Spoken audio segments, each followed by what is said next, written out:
რატომ ლაპარაკობდა იესო იგავებით?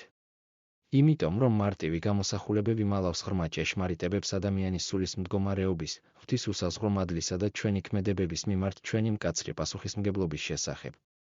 ამ ვიდეოში ჩვენ უბრალოდ არ მოვყვებით ისტორიებს, არამედ შევეცდებით ჩაუღრმავდეთ თითოეული გამოსახულების არსს. ეს იგავები მოგვიწოდებენ, რომ განსხვავებულად ვიცხოვროთ. ისინი მოგვიწოდებენ გამოვიკვლიოთ ჩვენი ცხოვრება, გამოვცადოთ ჩვენი რწმენის ნამდვილობა და ვიაროთ მისადმი მორჩილებით, ვინც ჩვენთვის თავისი სიცოცხლე გასწირა. იესო არ მოსულა იმისთვის, რომ ჩვენი ცხოვრება კომფორტული გაეხადა. ის მოვიდა იმისთვის, რომ ჩვენ წმინდანები გავხადოთ.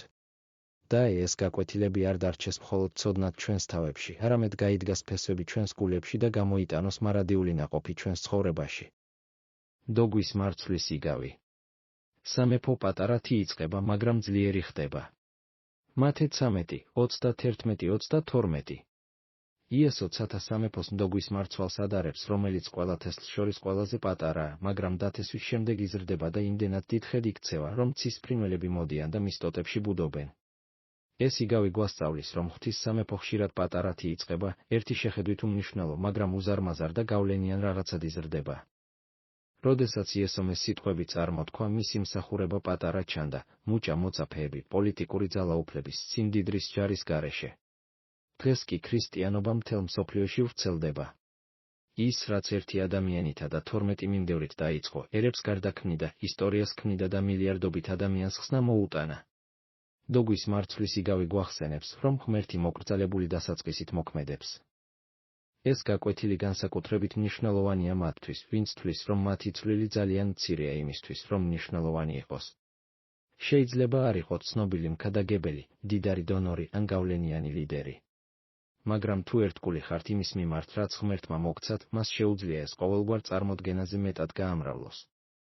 კეთილი სიტყვა, მორჩილების მარტივი აქტი, რწმენით აღულენილი ლოცვა ეს არის მდოგვის მარცვლები, რომელთა გარდაქმნაც ღმერთს შეუძლია რაღაც არაჩვეულებრივად. ღვთის სამეფო არ მოქმედებს ზომისა და წარმატების ამქვეყნიური სტანდარტებით. ის მოქმედებს რწმენით, მორჩილებითა და სულიწმინდის ძალით. ნუ უგულებელ ყოფთ პატარა საწყისებს. ნუ შეაფასებთ არასაკმარისად იმას, რისი გაკეთებაც ღმერთს შეუძლია პატარა ნივთებით. ის სპეციალიზირებულია უმნიშვნელო ნივთების აღებასა და მათ ძლიერებაში. დათესეთ თქვენი თესლი რწმენით და ენდეთ მას, რომ ის ზრდას მოიტანს. საფუარის იგავი. მცირე ცოდვა ყველაფერზე მოქმედებს.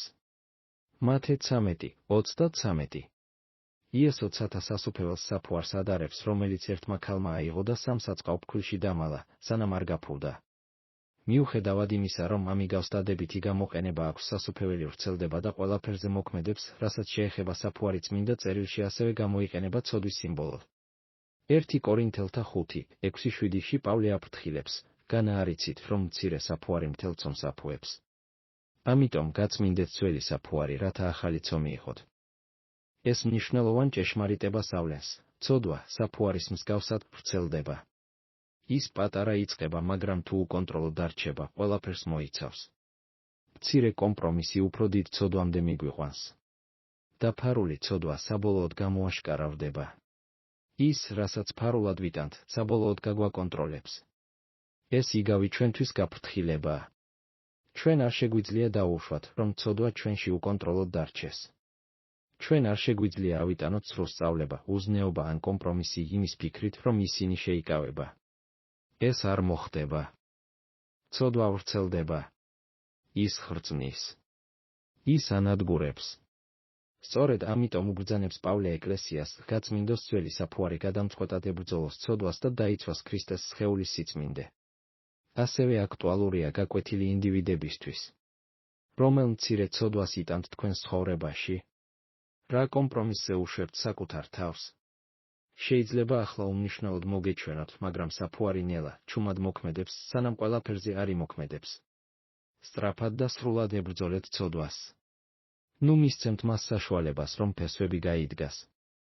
აღიარეთ იგი, მოინანიეთ და მიატოვეთ იგი, სანამ გავრცელდება. ღმერთი სიწმინდისკენ მოგვიწოდებს.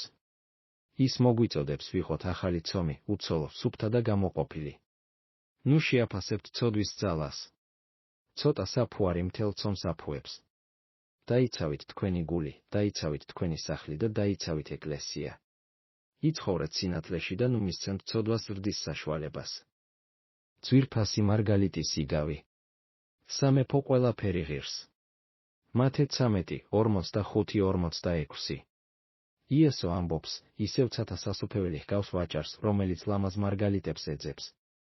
ამ კაცმა როცა ერთი ძვირფასი მარგალიტი იპოვა, წავიდა, გაყიდა ყველაფერი, რაც ჰქონდა და იყიდა იგი. ეს იგავი ღვთის სამეფოს უდიდეს ღირებულებას ავლენს. ვაჭარმა იცოდა, რომ მარგალიტი ყველაფერზე მეტი ღირდა, რაც კი ჰქონდა. ამიტომ ყველაფერი დათმო მის შესაძენად. სწორედ ასეთი დამოკიდებულებისკენ მოგვიწოდებს იესო სამეფოს მიმართ. ეს არ არის ერთ-ერთი მრავალი ვარიანტიდან. ეს არ არის ჩვენი ცხოვრების დამატება. ეს არის საგანძური, საბოლოო ჯილდო, ერთადერთი, რისთვისაც ყველაფრის დათმობა ღირს. თუმცა ბევრი მორწმუნე სამეფოს აქსესუარად მიიჩნევს. მათ სურთ იესო, მაგრამ ასევე სურთ მშვიდობა. მათ სურთ ხსნა, მაგრამ არ სურთ სიცოცხლის დათმობა. მათ სურთ სამოთხე, მაგრამ არ სურთ მიწიერი კომფორტის დათმობა. იესო ნათლად ამბობს, სამეფო ყველაფერს მოითხოვს. საქმე იმაში არ არის, რომ ღმერთი ხარბი ან მომთხოვნია. საქმე იმაშია, რომ სამეფო იმდენად ძვირფასია, იმდენად დიდებული, იმდენად მარადიული, რომ ყველაფერი დანარჩენი შედარებით უმნიშვნელოა. ვაჭარმა უხალისოდ არ დათმო თავისი ქონება. მან სიხარულით გაყიდა ყველაფერი, რადგან იცოდა, რომ რასაც იღებდა, უსაზღვროდ დიდი იყო. ეს იგავი ჩვენს პრიორიტეტებს ეჭვქვეშ აყენებს. რას ვაფასებთ ყველაზე მეტად? სად ვდებთ ჩვენს დროს, ენერგიასა და რესურსებს? თუ ჭეშმარიტად გვჯერა, რომ ღვთის სამეფო ძვირფასი მარგალიტია, ჩვენი ცხოვრება რადიკალურად განსხვავებული იქნება. ჩვენ არ ჩავეჭიდებოდით დროებით ნივთებს. ჩვენ სიხარულით ყველაფერს დავთმობდით ქრისტეს მოსაპოვებლად. მოციქულმა პავლემ ეს გაიგო, როდესაც ფილიპელთა 3:7-8 დაწერა, მაგრამ რაც ჩემთვის მოგება იყო, ქრისტესთვის წაგებად მივიჩნიე. ყოველივე წაგებად მივიჩნიე, ჩემი უფლის ქრისტე იესოს შეცნობის უპირატესი ღირებულების გამო. მისი გულისთვის ყველაფერი დავკარგე და ნაგავად მივიჩნიე, რათა ქრისტე მოვიპოვო. პავლემ დაინახა მარგალიტი.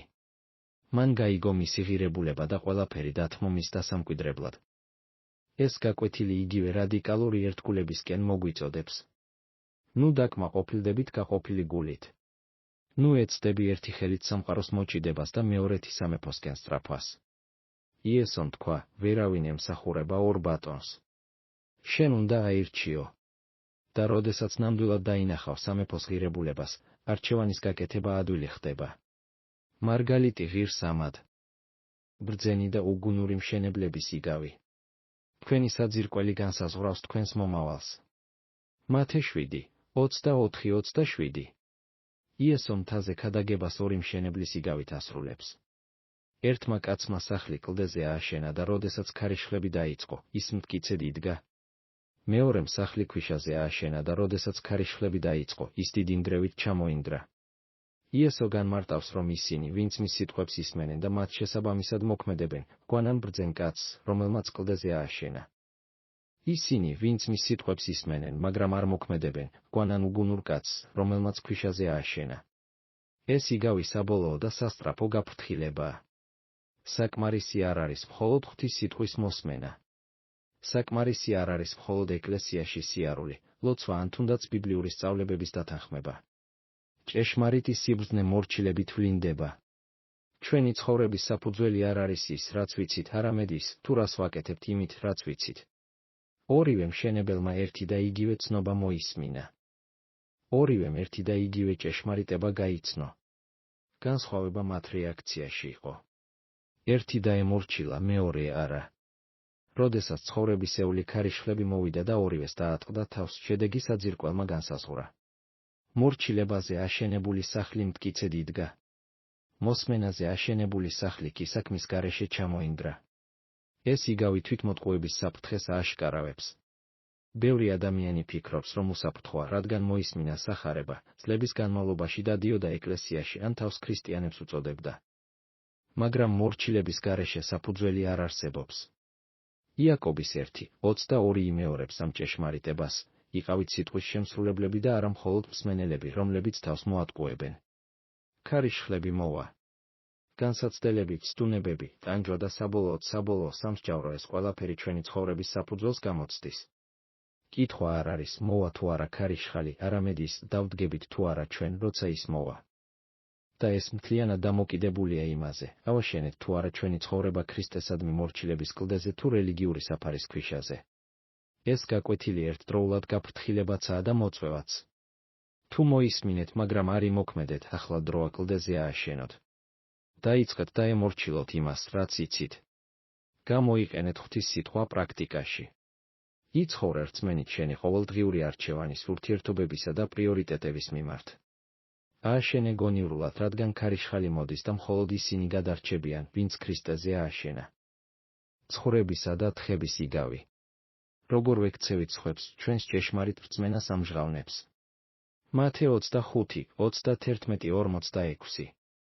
იესო აღწერს უკანასკნელ სამსჯავროს. როდესაც კაცისზე მოვა თავისი დიდებით, ის გამოყოფს ადამიანებს, როგორც მწყემსი გამოყოფს თავის ცხვრებს თხებისგან. მარჯვენა მხარეს მდგომ ცხვრებს ეტყვის, მოდით, ჩემი მამის მიერ კურთხეულნო, დაიმკვიდრეთ სასუფეველი, რომელიც თქვენთვისაა გამზადებული ქვეყნის დასაბამიდან.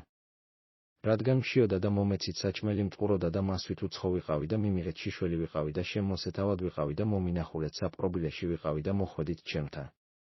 მართალნი გაოცდებიან და ჰკითხავენ, უფალო, როდის გნახეთ შენ, რომ გთხოვდი ან მწყურვალი, ან უცხო, ან შიშველი, ან სნეული, ან საპყრობილეში და გემსახურეთ. იესო უპასუხებს, ჭეშმარიტად გეუბნებით თქვენ, როგორც კი გაუკეთეთ ეს ჩემს უმცირეს ძმათაგან ერთს, მე გამიკეთეთ. მარცხენა მხარეს მდგომ თხებს ის ეტყვის, წადით ჩემგან, წყეულნო, საუკუნო ცეცხლში, რომელიც ეშმაკისა და მისი ანგელოზებისთვისაა გამზადებული. რადგან მშიოდა და არ მომეცით საჭმელი მწყუროდა და არ მომეცით სასმელი უცხო ვიყავი და არ მიმიღეთ შიშველი ვიყავი და არ შემოსეთავად ვიყავი და საპყრობილეში ვიყავი და არ მომინახულეთ. ისინიც ჰკითხავენ, უფალო, როდის გიხილეთ, რომ გთხოვდი ან მწყურვალი, ან უცხო, ან შიშველი, ან ავადმყოფი, ან საპყრობილეში და არ გემსახურე. და ის უპასუხებს, ჭეშმარიტად გეუბნებით თქვენ, როგორც არ გაუკეთეთ ეს ერთ სამ უმცირესთაგანს, არც მე გამიკეთეთ. ეს იგავი ერთ-ერთი ყველაზე ფხიზელი იგავია მთელ წმინდა წერილში. ის აჩვენებს, რომ ჭეშმარიტი რწმენის დასტური არა მხოლოდ ისაა, რასაც ვამბობთ ან გვწამს, არამედ ისიც, თუ როგორ ვექცევით სხვებს, განსაკუთრებით დაუცველებს, მარგინალიზებულებს და ტანჯულებს. იესო საკუთარ თავს აიგივებს ამ უმცირესთაგან თან. როდესაც მათ ვემსახურებით, ჩვენ მას ვემსახურებით. როდესაც მათ უგულებელყოფთ, ჩვენ უგულებელყოფთ მას. ეს იგავი გამოწვევას უქმნის მორწმუნეებს, რომლებიც უფრო მეტად ზრუნავენ საკუთარ კომფორტზე, ვიდრე სხვების საჭიროებებზე. ის ამ ხელს თვალთმაქცობას, როდესაც აცხადებენ, რომ უყვართ ღმერთი, მაგრამ უგულებელყოფენ ღარიბებს, ავადმყოფებს, პატიმრებსა და დაჩაგრულებს. ჭეშმარიტი რწმენა აქტიურია. ის ხედავს საჭიროებას და პასუხობს. ის მსხვერპლს იღებს. ის ემსახურება. ის უყვარს პრაქტიკული, ხელშესახები გზებით. გაკვეთილი ნათელია, თქვენ არ შეგიძლიათ განაცალკევოთ ღვთის სიყვარული ადამიანების სიყვარულისგან. თუ თქვენ აცხადებთ, რომ გიყვართ ღმერთი, მაგრამ არ ზრუნავთ გაჭირვებულებზე, თქვენი რწმენა მკვდარია. ეს არ არის ხსნა საქმეებით. ეს იმის დასტურია, რომ ხსნა ნამდვილად მოხდა. როდესაც ქრისტე გარდაქმნის გულს, ეს გული იწყებს მისი თანაგრძნობის, მისი წყალობისა და მისი სიყვარულის ასახვას. ეს იგავი მოგვიწოდებს მოქმედებისკენ. მიმოიხედეთ გარშემო. ვინ არის მშიერი? ვინ არის მარტოსული? ვინ იტანჯება?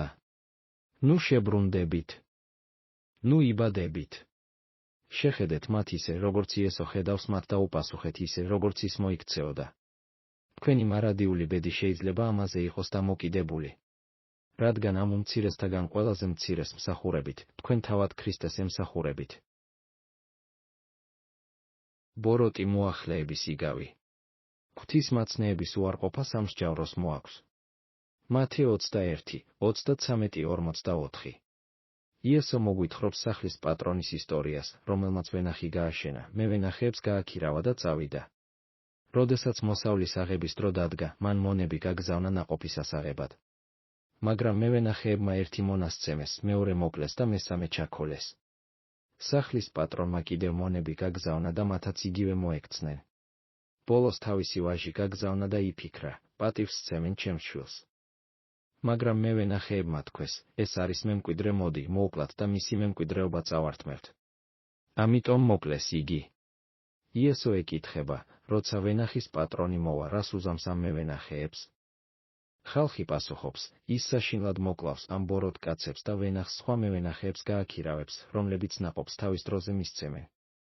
შემდეგ იესო ამბობს, ქვა, რომელიც მშენებლებმა უარყვეს, მთავარი კუთხის ქვა გახდა. ის აფრთხილებს, ამიტომ გეუბნებით თქვენ, წაგერთმევათ ღვთის სასუფეველი და მიეცემა ერს, რომელიც მის ნაყოფს გამოიღებს. ეს იგავი ისრაელის რელიგიურ ლიდერებთან პირდაპირ დაპირისპირებას წარმოადგენს. ვენახი ისრაელს წარმოადგენს. სახლის პატრონი ღმერთია. მსახურები წინასწარმეტყველები არიან, რომლებიც ისრაელმა უარყო და მოკლა. ძე იესოა, რომლის ჯვარცმასაც აპირებდნენ. მევენახეები რელიგიური ლიდერები არიან, რომლებმაც უარი თქვეს ღმერთის პატივისცემაზე და ამის ნაცვლად მისი სამეფოს საკუთარი სარგებლისთვის კონტროლის სცადეს. იესო ნათლად აცხადებს, ღვთისმაცნეების უარყოფა და საბოლოოდ მისი ძის უარყოფა სამსჯავროს მოაქვს. სასუფეველი წაერთმევათ მათ, ვინც უარს იტყვის ნაყოფის გამოღებაზე და მიეცემათ სხვებს, ვინც ნაყოფის გამოღებას აკეთებს. ეს იგავი ისტორიაში ახდა, სახარება წარმართებს მიეცა და ეკლესია ღვთის ხალხი გახდა, რომელიც მის დიდებას იღებდა. მაგრამ ეს იგავი გვაფრთხილებს ღვთის სიტყვისგან მეორებით მოსმენის, მაგრამ მორჩილებაზე უარის თქმის საშიშროების შესახებ. ის რელიგიურ თვალთმაქცობას უპირისპირდება იმის მტკიცებას, რომ ღმერთს ვემსახურებით და ამავდროულად საკუთარი თავისთვის ვცხოვრობთ. ის მოგვიწოდებს ვიკითხოთ, ვიღებთ თუ არა ნაყოფს სამეფოსთვის. თუ ეგოისტურად ვეჭიდებით იმას, რაც ღმერთმა გვანდობს? გაკვეთილი აქტუალურია, ღმერთი მომთმენია, მაგრამ მის მოთმინებას საზღვარი აქვს. ის გაფრთხილებას მიყოლებით, მაცნეს მიყოლებით აგზავნის. მაგრამ დგება დრო, როდესაც განკითხვა მოდის. ნუ გაიქვავებთ გულს. ნუ უარყოფთ ღვთის სიტყვას. ნუ მიიღებ მსუბუქად მოცემულ მადლს. უპასუხეთ მონანიებით, მორჩილებითა და ნაყოფიერებით, სანამ გვიან არ არის. ორი ვაჟის იგავი. მორჩილება უფრო მნიშვნელოვანია, ვიდრე დაპირებები. მათე 21, 28, 32. იესო ყვება იგავს კაცზე, რომელსაც ორი ვაჟი ჰყავდა. ის მივიდა პირველთან და უთხრა, შვილო, წადი დღეს ჩემს ვენახში იმუშავე. შვილმა უპასუხა, არ მინდა. მაგრამ შემდეგ მოინანია და წავიდა. მამა მივიდა მეორე ვაჟთან და იგივე უთხრა. ამ შვილმა უპასუხა, მივდივარ, ბატონო. მაგრამ ის არ წავიდა. იესო ეკითხება, ორიდან რომელმა შეასრულა მამის ნება? კაცებმა უპასუხეს, პირველი. შემდეგ იესო ამბობს, ჭეშმარიტად გეუბნებით თქვენ, მებაჟეები და მეძავები თქვენზე ადრე შედიან ღვთის სასუფეველში. რადგან იოანე მოვიდა თქვენთან სიმართლის გზით და თქვენ არ ერწმუნეთ მას, მაგრამ მებაჟეებმა და მეძავებმა ერწმუნენ მას. მაგრამ მიუხედავად იმისა, რომ ნახეთ, შემდეგ არ მოინანიეთ და არ ერწმუნეთ მას. ეს იგავი არის ცარიელი რელიგიური აღმსარებლობის ძლიერი ბრალდება. მეორე ვაჟი წარმოადგენს რელიგიურ ლიდერებს, რომლებიც აცხადებდნენ, რომ ემორჩილებოდნენ ღმერთს, მაგრამ არ ემორჩილებოდნენ. ისინი სწორ სიტყვებს ამბობდნენ, იცავდნენ რიტუალებს და მართალნი ჩანდნენ, მაგრამ მათი გული შორს იყო ღვთისგან. პირველი ვაჟი წარმოადგენს ცოდვილებს გადასახადების ამკრეფებსა და მეძავებს, რომლებმაც თავდაპირველად უარყვეს ღმერთი, მაგრამ მოგვიანებით მოინანიეს და დაემორჩილნენ. იესო ნათლად ამბობს, რომ მნიშვნელოვანია არა ის, რასაც ამბობ, არამედ ის, რასაც აკეთებ. ბევრი ადამიანი ღმერთს აღთქმას აძლევს. ისინი ამბობენ, დიახ, უფალო, მე გამოგვხვები. დიახ, დაგემორჩილები. დიახ, გემსახურები. მაგრამ მათი ქმედებები სხვა ამბავს მოგვითხრობს. ისინი ვერ ასრულებენ თავიანთ დაპირებებს. მათი ცხოვრება უცვლელი რჩება. მათი მორჩილება არსად ჩანს. ამასობაში სხვები, რომლებიც ღმერთისგან დაშორებულები ჩანდნენ გატეხილები, ცოდვილები და უარყოფილები ისმენენ სახარებას, მოინანიებენ და მორჩილებით იწყებენ სიარულს. იესო ამბობს, ეს ადამიანები სამეფოში შედიან რელიგიური თაღლითების წინაშე. ეს იმიტომ არ ხდება, რომ ღმერთს უფრო მეტად უყვარს ცოდვილები, არამედ იმიტომ, რომ ცოდვილები, რომლებიც მოინანიებენ, უფრო გულწრფელები არიან თავიანთი მდგომარეობის მიმართ და უფრო მზად არიან შეცვალონ. ეს იგავი აშკარავებს სწორი სიტყვების თქმის საფრთხეს არასწორი გზით ცხოვრებისას. ეს მოგვიწოდებს გამოვიკვლიოთ ჩვენი ცხოვრება და ვიკითხოთ, მე ვარ შვილი, რომელიც ამბობს დიახს, მაგრამ არაფერს აკეთებს. თუ ისეთი ადამიანი ვარ, ვინც თავისი წარუმატებლობის მიუხედავად ჭეშმარიტად ინანიებს და ემორჩილება. გაკვეთილი ნათელია, ღმერთი მორჩილებას ცარიელ სიტყვებზე მეტად აფასებს. ის რელიგიური პრეტენზიების მიღმაც კი ხედავს. ის გულს უყურებს და განსჯის ჩვენი ქმედებების მიხედვით და არა იმის მიხედვით, რასაც ვამბობთ. ნუ დაკმაყოფილდებით ღმერთისთვის დიახს თქმით. შეასრულეთ თქვენი დაპირებები. და ემორჩილეთ. იცხოვრეთ თქვენი რწმენით პატიოსნებითა და მოქმედებით. სწორედ ეს ნიშნავს მამის ჭეშმარიტად პატივისცემას. იგავი სათევზაობადის შესახებ. ყველა, ვინც სამეფოში ჩანს, ნამდვილად არ ეკუთვნის მას. მათე 13:47-50. იესო ცათა სასუფეველს ზღვაში ჩაგდებულ ბადეს ადარებს, რომელიც ყველანაირ თევზს აგროვებს. როდესაც ის გაივსო, მეთევზეებმა ბადე ნაპირზე გამოათრიეს, დასხდნენ და დაჭერილი თევზი დაალაგეს. კარგი თევზი ჭურჭელში შეაგროვეს, ცუდი კი გადააგდეს. იესო განმარტავს, ასე იქნება საუკუნის აღსასრულს. ანგელოზები მოვლენ და ბოროტებს მართალთაგან გამოყოფენ და ცეცხლის ხუმელში გაუშვებენ. იქ იქნება ტირილი და კბილების ხრჭენა. ეს იგავი ავლენს ფხიზელ ჭეშმარიტებას, ხილული ეკლესია შეიცავს როგორც ჭეშმარიტ მორწმუნეებს, ასევე ცრუ აღმსარებლებს. ისევე, როგორც ბადე აგროვებს ყველანაირ თევზს, ეკლესია აგროვებს ყველანაირ ადამიანს. ზოგი ქრისტეს ჭეშმარიტი მიმდევარია.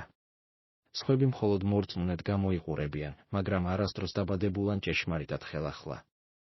ისინი დადიან ეკლესიაში, მონაწილეობენ რიტუალებში და საკუთარ თავს ქრისტიანებს უწოდებენ, მაგრამ მათი გული არასდროს შეცვლილა. გამოყოფა მოხდება საუკუნის აღსასრულს. ღმერთმა იცის, ვინ არის სინამდვილეში მისი. და იმ დღეს განსხვავება ნათელი იქნება. ბოროტები გამოეყოფიან მართალთაგან. და არ იქნება მეორე შანსი, არც სააპელაციო საჩივრები, არც დაბნეულობა. სამსჯავრო საბოლოო იქნება. ეს იგავი გაფრთხილებაა პრეზუმპციის წინააღმდეგ. ბევრი ადამიანი თავს ხსნილად თვლის, რადგან ისინი ეკლესიის წევრები არიან, მოინათლნენ ან ქრისტიანულ ოჯახში გაიზარდნენ. მაგრამ იესო ნათლად ამბობს, ბადეში ყოფნა არ იძლევა იმის გარანტიას, რომ თქვენ კარგი თევზი ხართ. მნიშვნელოვანია თქვენი გულის მდგომარეობა და ღმერთთან თქვენი ურთიერთობის რეალობა. კითხვა, რომელიც უნდა დაუსვათ საკუთარ თავს, არის, ჭეშმარიტად ხსნილი ვარ თუ მხოლოდ მოძრაობით ვაკეთებ. ჭეშმარიტად მოვინანიე და ვირწმუნე იესო ქრისტე, თუ გარე რელიგიურ აქტივობებზე ვარ დამოკიდებული. დახარისხების დღე ახლოვდება და მხოლოდ ჭეშმარიტი რწმენა გაძლებს იმ დღეს. ეს გაკვეთილი მოგვიწოდებს თვითშემოწმებისკენ. ნუ ჩათვლით თავს ხსნილად. გამოსცადეთ საკუთარი თავი. გამოსცადეთ თქვენი ცხოვრება. არის თუ არა ტრანსფორმაცია. არის თუ არა ღვთისადმი ნამდვილი სიყვარული და მისი სიტყვისადმი მორჩილება. თუ არა, ნუ დაელოდებით. შესთხოვეთ ღმერთს ჭეშმარიტი ხსნისთვის. დარწმუნებული იყავით, რომ როდესაც ბადეს ნაპირზე გამოიტანთ, კარგ თევზებს შორის აღმოჩნდებით. იგავი ყანაში დამალული საგანძურის შესახებ. სამეფო ნებისმიერი მსხვერპლის ღირსია. მათე 13:44. იესო ამბობს, ისევ ცათა სასუფეველი ჰგავს ყანაში დამალულ საგანძურს, რომელიც კაცმა იპოვა და დამალა. სიხარულით მიდის, ყიდის ყველაფერს, რაც აქვს და ყიდულობს იმ ყანას. მარგალიტის იგავის მსგავსად, ეს იგავი ხაზს უსვამს ღვთის სამეფოს აღმატებულ ღირებულებას. მაგრამ აქ არის უნიკალური ელემენტი აღმოჩენის სიხარული. კაცი, რომელმაც იპოვა საგანძური, არ იყო დამძიმებული მისი შეძენის ფასით. მან ყველაფერი უხალისოდ არ გაყიდა. მან ეს სიხარულით გააკეთა, რადგან ესმოდა, რას იღებდა. ღვთის სამეფო თვირთი არ არის. ეს არ არის მსხვერპლი უარყოფითი გაგებით. ეს არის ისეთი ღირებული რამის აღმოჩენა, რომ ყველაფერი დანარჩენი უსარგებლო ხდება შედარებით. ეს იგავი ეჭვქვეშ ჩვენს შეხედულებას ქრისტეს მიმდევრობაზე. ბევრი ადამიანი ქრისტიანობას წესების, შეზღუდვებისა და მსხვერპლის სიადაღი ქვამს. ისინი ყურადღებას ამახვილებენ იმაზე, რაც უნდა დათმონ და არა იმაზე, რაც მოიპოვეს. მაგრამ იესო სამეფოს წარმოგვიდგენს როგორც საგანძურს, ისეთ დიდებულს, ისეთ დამაკმაყოფილებელს, ისეთ მარადიულად ფასეულს, რომ სიხარულს მოაქვს ყველაფრის დათმობა მის გამო. ჭეშმარიტი მოქცევა ამ სიხარულით აღინიშნება. როდესაც ადამიანი ჭეშმარიტად ხვდება ქრისტეს და ესმის სამეფოს რეალობა, მისი რეაქცია არ არის უხალისოდ მორჩილება, არამედ სიხარულით დათმობა. ისინი არ ამბობენ, რა უნდა დავთმო, ისინი ამბობენ, როგორ შემიძლია ამაზე მეტის მიღება. ეს იგავი ასევე გვასწავლის, რომ სამეფო ხშირად დაფარულია. ყველა არ ხედავს მას. ბევრი გადის მინდორთან განძის ამოცნობის გარეშე. მაგრამ ისინი, ვისაც თვალები აქვთ დასანახად და გული გახსნილი სულისთვის, აღმოაჩენენ მას. და როდესაც ისინი აღმოაჩენენ, სხვა არაფერს ექნება მნიშვნელობა. გაკვეთილი ასეთია: ღვთის სამეფო არის უდიდესი საგანძური, რომელსაც ოდესმე იპოვით. თუ ჯერ არ აღმოგიჩენიათ, ეძიეთ იგი მთელი გულით. და თუ იპოვეთ, ნუ დააყოვნებთ. გაყიდეთ ყველაფერი. გაეცით ყველაფერი. საგანძური ღირს ამად. ქრისტეს შეცნობის და მისი სამეფოს მემკვიდრეობის სიხარული გაცილებით აღემატება ნებისმიერ მიწიერ საკუთრებას ან კომფორტს. უნაყოფო ლეღვის ხის იგავი. ღმერთი იძლევა დროს, მაგრამ არა სამუდამო. ლუკა 13:6-9. იესო ყვება იგავს კაცზე, რომელსაც ვენახში ლეღვის ხე ჰქონდა. 3 წლის განმავლობაში ის ნაყოფს ეძებდა, მაგრამ ვერაფერს პოულობდა. მან მე ვენახეს უთხრა: აჰა, მესამე წელია, რაც ამ ლეღვის ხეზე ნაყოფს ვეძებ და ვერ ვპოულობ. მოჭერი. რატომ იკავებს მიწას? მაგრამ მე ვენახემ უპასუხა: ბატონო, წელსაც დატოვეს, სანამ მის გარშემო არ გავთხრი და ნაკელს დავფარავ, იქნებ ნაყოფი გამოიღოს. თუ არა და მომავალ წელს მოჭრი. ეს იგავი გაფრთხილებაა დაკარგული შესაძლებლობების შესახებ. ლეღვის ხე წარმოადგენს ცხოვრებას, რომელსაც ყველა უპირატესობა მიეცა კარგი ნიადაგი, მოვლა, დრო, მაგრამ რომელიც ნაყოფს არ იძლევა. ღმერთი მომთმენია. ის ელოდება. ის დროს აძლევს მონანიებისა და ტრანსფორმაციისთვის. მაგრამ მისი მოთმინება უსასრულო არ არის. დგება დრო, როდესაც თუ ნაყოფი არ არის, სამსჯავრო მოდის. მე ვენახე წარმოადგენს ქრისტეს შუამდგომლობას. ის ითხოვს მეტ დროს, მეტ მადლს, კიდევ ერთ შანსს და ღმერთი მას იძლევა. მაგრამ მოლოდინი ნათელია, ნაყოფი უნდა მოვიდეს. თუ ყველა ზრუნვის, მთელი დროისა და მთელი მადლის შემდეგ მაინც არ იქნება ნაყოფი, ხე მოიჭრება. ეს იგავი მიმართავს მათ, ვინც ბევრჯერ მოისმინა სახარება, მაგრამ არასდროს გამოეხმაურა ჭეშმარიტად. მათ მიეცათ დრო, შესაძლებლობა და მადლი. მაგრამ ისინი უნაყოფო რჩებიან. ისინი დადიან ეკლესიაში, ისმენენ სიტყვას და იციან ჭეშმარიტება, მაგრამ არ არის ტრანსფორმაცია, არც მორჩილება, არც ნაყოფი. ღმერთი მომთმენია, მაგრამ ის სამუდამოდ არ დაელოდება.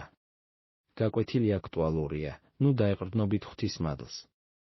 ნუ იფიქრებთ, რომ გაქვთ შეუზღუდავი დრო პასუხის გასაცემად.